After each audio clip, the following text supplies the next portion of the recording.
Have you ever been in that situation, like when you're trying to talk about food? You know, maybe you're making dinner plans with someone or trying to describe a dish you love, and Yeah, you just wish you had like a better grasp of all those food terms and concepts. totally. So that's exactly what we're diving into today. We're going to unpack this super practical resource. It was actually a lesson designed to help English language learners talk about food. Awesome. And think of it as like getting this like insider's guide to how we talk about all things food, from like those amazing global cuisines to, our very own like personal picky eating habits, whatever it may be. Right. And it's not just about, memorizing a bunch of fancy food words, right? It's about understanding like the framework of how we communicate about what we eat. Exactly. And this lesson we're looking at, it covers some pretty important stuff, like exploring different culinary styles from around the world. Oh, yeah. Talking about, what gets your taste buds excited and what maybe makes you want to like push your plate away. Yeah. And also just like the practical everyday stuff of cooking and eating habits. Right. It's like surprisingly insightful. It is. And it gives us this like really great starting point for feeling more confident talking about food in any situation. I love it. Yeah. So our mission today is to pull out those key learnings, those useful phrases, and make it like super easy for you to understand and use them in your own conversations about food. Perfect. Okay, so let's dive into this, starting with like the huge world of different cuisines, right? Okay. The lesson kicks off with this question we've probably all heard a million times, like, what kind of food do you like? Yeah. And I thought the first answer was so relatable. What was it? It was like a bit of everything, really. Yeah. And it just immediately got me thinking about our own like personal food journeys. Right, yeah. The speaker talks about growing up in the UK and how you just naturally get exposed to this mix of global flavors. Of course. And it made me wonder, like, what shaped my own palate? Was it, where I grew up, or maybe like the example they give, like a parent who, kind of mixed different culinary traditions in their cooking. Yeah. Like a bit of French here, a touch of Italian there. A little spice. Yeah, a little Indian spice. It's just fascinating to think about how all those influences come together. It is. Yeah. It really is. And it makes me think, there's so much research now about how early exposure to a variety of foods can actually lead to like a more open and adaptable palate later in life. Really? So like the more you try as a kid, the more adventurous you might be with food as an adult. That's so interesting. I wonder if that's true for me. Maybe. Think back to your childhood. I'll have to think about that. What were you exposed to? Yeah, for sure. So then in the lesson, the conversation goes to specific national cuisines. Okay. And of course, they start with British food, Makes sense. which, always seems to start with fish and chips. Right, the classic. But the listener in the example actually asks for more. And the speaker mentions shepherd's pie and Sunday roast. Oh, nice. Those are good ones. But then they make this really important point that for most people today, what they eat is a mix of influences from all over the world. Absolutely. I mean, I think about my own diet. Right. It's definitely not just, American food. Right. It's like a fusion. Yeah, exactly. Like a global fusion situation. Yeah, I love that. And later on, someone else in the lesson talks about being half Spanish. Okay. And growing up surrounded by like all of that amazing Mediterranean food. And it really highlights how much our cultural background shapes our food preferences. Oh, for sure. From those early childhood memories. Yeah, totally. Like, think about it. Like, what are some of your strongest food memories from when you were a kid? Oh, man. It's funny you should ask that because I was just talking to my mom about this the other day. Oh, yeah. She used to make this incredible, like, lentil soup with, like, smoked paprika and chorizo. That sounds amazing. It was so good. And it just, like, takes me right back to her kitchen. Oh, wow. When I smell those flavors, Yeah. it's like a time machine. It's so powerful, right? Like, food can do that. It really can. So in the lesson, they talk about how moving to a big city like Berlin really opens up your world to even more food possibilities. Oh, absolutely. Kind of like the UK, where you have so many cultures mixing. Right. It's like this melting pot of culinary traditions. Exactly. And then they go on to compare Spanish and Italian food. Interesting. Which, at first glance might seem kind of similar. You'd think so. Right. But they actually do a really good job of pointing out the nuances. Okay. Like what? Well, they talk about how both cuisines really value fresh ingredients. And they both feature a lot of seafood and salads. Makes sense. But then they explain that pasta doesn't play as big of a role in Spanish cuisine as it does in Italian cuisine. Oh, that's interesting. Right, so it's these subtle distinctions that can make a big difference. Yeah, I think it's so important to recognize those nuances. Absolutely. It helps us avoid those overgeneralizations about different food cultures. Totally. You know, it's like saying all Asian food is the same. Right. When in reality, there's so much diversity Sure. within each region and country. Okay, so then they get into specific Spanish dishes. Okay, give me some examples. Well, they mentioned paella, which is, of course, super famous. Paella. Yeah, la paella. But then the speaker shares one of their personal favorites, which is albondigas. Albondigas? What is that? It's these, really tasty meatballs cooked in tomato sauce. Oh, that sounds good. Yeah, they're so simple, but so satisfying. I love those kinds of dishes, you know? Me too. Simple, but so flavorful. Yeah. And this actually leads to a really important point that they make in the lesson. What's that? About understanding the difference between cuisine dish and meal. Okay, break that down for me. So cuisine refers to the overall cooking style and traditions of a specific place. Ah. Like when we talk about Chinese cuisine or French cuisine. Okay. And a dish is a specific preparation. Like a recipe. Yeah, like a recipe. Like Okay. albondigas, that's a dish. Okay. And then meal is just, when we eat. Like breakfast, lunch, and dinner. Exactly. It might seem obvious, Yeah. but they actually say that these terms often get used interchangeably. Right, which can be confusing. And it can lead to misunderstandings, especially when you're trying to discuss really complex food traditions. Totally. It's like using the wrong tool for the job. Yeah. You need the right words to be precise. Yeah.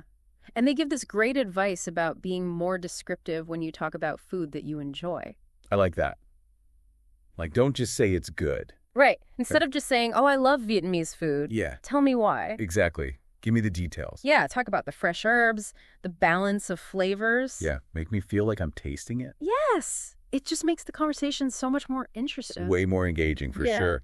Okay, so we've talked about cuisines. Yeah. What about the actual cooking part? Oh, yeah. Well, the lesson takes a kind of a funny approach to this. Oh, how's that? They put us right in the middle of a food critique. Oh, Where one person is completely disgusted by the meal gosh. and someone else is raving about the dessert. Oh, wow. A real contrast. Yeah, it's a little dramatic, but it's a really effective way to highlight common cooking mistakes. Okay, I'm curious. What kind of mistakes do they bring up? Well, first up, there's undercooked meat, Yeah, that's the worst. which ends up being tough and chewy. The worst. And then there's overcooked vegetables, Mushy. mushy instead of fresh and crunchy. Yeah, nobody wants that. And then the last one is a sauce that's just bland. Like, no flavor at all. Yeah, it's like they forgot to season it. Ugh, I've been there. It's so disappointing. But the good news is they don't just point out the problems. Okay. They actually offer solutions too. Okay. I like that. So for the undercooked meat, they emphasize cooking it long enough until it's tender. Makes sense. And checking the internal temperature to make sure it's actually done. Yes, food safety first. Exactly. And for the vegetables, they say, keep them crisp and vibrant. Right, don't overcook them. And for the bland sauce, they suggest adding more spices, maybe some vinegar. And most importantly, tasting it as you go. Tasting is crucial. So you can adjust the seasonings. I mean, you can always add more, but you can't really take it away. Exactly. So this whole critique part really sets the stage for introducing some really essential vocabulary. Okay, I'm ready. What words are we talking about? Well, they talk about flavor words like spicy, Spicy. sour, sweet, bitter, rich, and bland. Okay, those are good ones. And then they move on to texture words. Ooh, texture is so important with food. It really is. So they talk about mushy, tough, chewy, tender, crunchy, and crumbly. I love all those words. And it's funny because they all connect back to the Fuen critique. Yeah. Like mushy for the overcooked veggies. Right. Tough and chewy for the undercooked meat. Exactly. And then they go beyond those specific flavor and texture words Okay. to more general words we use to express whether we like or dislike something. Gotcha. Like good or bad, but more descriptive. Exactly. So on the positive side, we have words like great, amazing, fantastic, tasty, and delicious. Delicious. They even point out that you should avoid saying very delicious Oh, that's interesting. because delicious is already a strong word on its own. Right. It's already like the top level. Exactly. Yeah. And then on the negative side, Yeah. we have awful, terrible, and disgusting. Okay, so you've got a whole range of options. You really do. Yeah. From mild approval to strong disgust. I love it. This is so helpful for anyone who wants to talk about food more expressively. Absolutely. Okay, so now that we've covered how to talk about different cuisines Yeah. and how to describe food itself, Uh-huh. let's get into our actual cooking habits. Okay. That's So the lesson looks at different frequencies of cooking. like how often people cook. Exactly. They Right. compare people who cook sometimes like maybe twice a week Okay. to people who cook most of their meals. That's quite a range. It is. And I think everyone falls somewhere on that spectrum. For sure. And it makes you wonder, what about the people who don't cook very often? Right. So they actually address that too. Okay. They talk about alternatives like eating in a canteen getting takeaway or buying pre-made meals from the supermarket. Right. Those are all convenient options. They are, but they also mention some potential downsides. Like what? Things like cost. Yeah, eating out all the time can get expensive. For sure. And also the nutritional value might not be as good. Right. You don't always know what ingredients are being used. Exactly. But then they introduce this really interesting strategy. Okay. I'm intrigued. It's called batch cooking. Batch cooking. I've heard of that. Yeah, so basically it's about dedicating some time, maybe on a Sunday, Okay. to cook a big batch of food I see. that you can eat throughout the week. So you're like prepping for the week ahead. Exactly. That's smart. And it has some great benefits. Like what? Well, for one, you can have ready-made packed lunches for work or school. That's convenient. Super convenient. Yeah. And you also have leftovers for dinner. So less cooking during the week. Less cooking, less cleaning. I like it. And it's often healthier. Because you're controlling the ingredients. Exactly. You know exactly what's going into your food. And it probably saves you money in the long run, too. It definitely can. And there's even research that suggests batch cooking can reduce food waste Really? because you're less likely to let ingredients go bad. That makes sense. So the lesson also talks about how things like living near a market with fresh produce can really influence our cooking habits. Oh, for sure. Like if it's easy to get good ingredients. Right, you're more likely to cook at home. Totally. And they make this comparison between the feeling of eating a home-cooked meal Yeah. and the feeling of eating like greasy fast food. Ugh. Yeah, not the best feeling. Not at all. Like you just feel kind of gross and bloated afterward. Totally. And then they clarify some vocabulary that often comes up when we talk about eating habits. Okay, hit me with those words. So first up, there's canteen, Canteen. which is usually like a workplace or university cafeteria. Right, often with affordable food. Yeah, sometimes even free. Nice. And then there's takeaway. Takeaway, like takeout. Exactly food you buy from a restaurant to eat at home. Got it. And then we have packed lunch. Packed lunch food from home. Yeah, that you take with you to work or school. Makes sense. And lastly, leftovers. Leftovers the best. The best extra food from a meal that you save to eat later. So good. Okay, now I'm hungry. Me too. Let's move on to the last part of the lesson, which is all about preparing food. Okay. And they use this really great example of making moussaka. Moussaka, that Greek dish. Yes. Layers of eggplant and meat. You got it. And that creamy sauce on top. It's delicious. So they walk us through the steps. Ooh, like a mini cooking class. Yeah, it's awesome. So they start with frying the eggplant and potato. Okay. Then they saute the onion and garlic. Right. Then they brown the meat. Getting good. Then they add tomatoes and let it simmer. Simmer. And then comes the white sauce. The best part, It's made with butter, flour, and milk. classic. But they give this crucial tip about adding the milk slowly while stirring constantly. Yeah, to avoid lumps. Exactly. And cooking it over low heat. So important. And then finally, they layer everything in the dish. Okay. Potatoes, eggplant, meat, more eggplant than the white sauce. Sounds amazing. And then they top it with grated cheese. Oh, man. Cheese makes everything better. And they bake it until it's golden brown. I can practically smell it. It's making me hungry, too. But the best part is that they actually use this moussaka example to clarify the difference between some common cooking verbs, That's smart. like sauté versus fry. Okay. Both involve cooking in hot fat, Uh-huh. but sautéing is done quickly at a higher temperature. Got it. And then there's boil versus simmer. Okay. Both involve heating liquid until it bubbles, Right. but simmering is done over low heat. Lower and slower. Exactly. Yeah. And then they also cover pour, which is specifically for liquids, Mhm. and sprinkle, which is for distributing small amounts of things like spices or cheese. Yeah, those are good distinctions to know. Because using the right cooking verbs can make a big difference when you're following a recipe. Absolutely. Yeah. It's all about precision in the kitchen. So we've come to the end of our food talk deep dive. Of quite the journey. It was.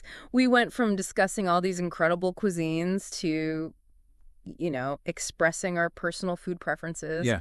and then exploring our cooking habits and even getting into the details of how we prepare different dishes. Food is such a fascinating topic. It really is. It connects us all. It does. Yeah. It makes me think, after all this talk about food, Yeah. I'm curious, what does your own relationship with food look like? That's a good question. What are those flavors and textures that really define your experience with food? Yeah. And how do your eating habits reflect your lifestyle and your values? I think that's something we can all think about. It is. It's like food for thought. I love it. Yeah. And maybe the next time you're enjoying a meal, or even just planning what to cook, you can try describing it using some of the vocabulary we've talked about today. That's a great challenge. I'm going to try it. Me too. This was fun. Yeah, I'm hungry though. Me too. Let's go get some food. Let's do it.